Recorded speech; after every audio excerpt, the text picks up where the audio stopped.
Pilates and dancing go hand in hand. I mean, it was adopted by lots of the the great contemporary modern dance movement. Merce Cunningham and Martha Graham. All of those kind of guys were really interested in how it stabilised the body and made the body perform better. So I suppose for me, I've stabilised. Proficient for me, I've stabilised my body, so I'm able to do movements that I maybe wasn't able to do before. My core is a lot stronger, so I'm able to hold movements for longer. I'm able to balance better. Proprioceptors in my body work more efficiently. So I think for dancers, it's probably one of the best forms of exercise that you can do outside of your regular technique.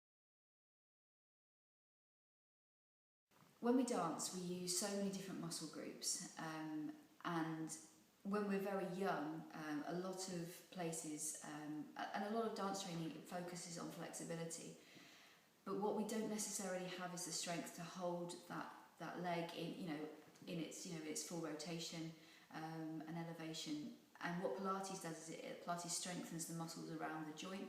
So you can have the flexibility, but you can also have the strength and the stabilisation in order to perform the tasks to the best of your ability.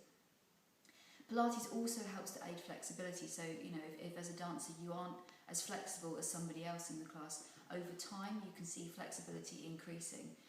But because you're increasing the stability as well as the flexibility, you're a stronger candidate for performances, auditions and things like that.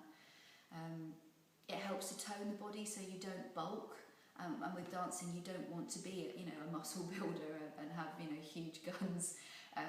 You want to have that toned, sleek, athletic appearance.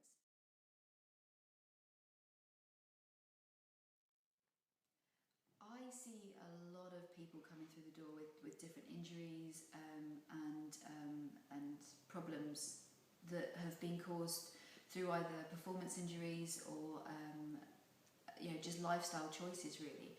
Everything from somebody that sits down at a desk all day right the way through to somebody who's actually a professional dancer. It doesn't matter what you do, everybody walks in with something different, and it's about your posture. And I suppose improving your posture is always going to help rehabilitate the body. But I mean, some of my clients have got osteoarthritis. I've got a guy who's had 6 operations on a knee after he cracked his patella in half, and ligaments have been moved moved about a centimetre from where they would normally be to track properly. I've got a lady who's managed to put off a knee operation through practicing Pilates. I've got a lady who's already put off a hip operation because she's actually strengthened the pelvis. There's all sorts of people that come through that door, and all of them are after strengthening their body. And the reason that it's so good for rehabilitation is that it's gentle, and it can be each exercise can be broken down. So you have 34 original exercises, but each of those exercises can be completely broken down into foundation exercises, really small fundamentals to work on for those people that have really got some restriction in their movement.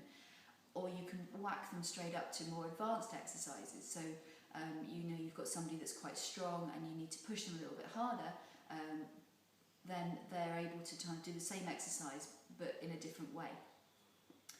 What's also really good is that you have this kind of new ethos of prehabilitation. So a lot of dancers, sports people, and just general everyday people are using it for what we call prehabilitation, to kind of stop the injuries occurring in their daily life.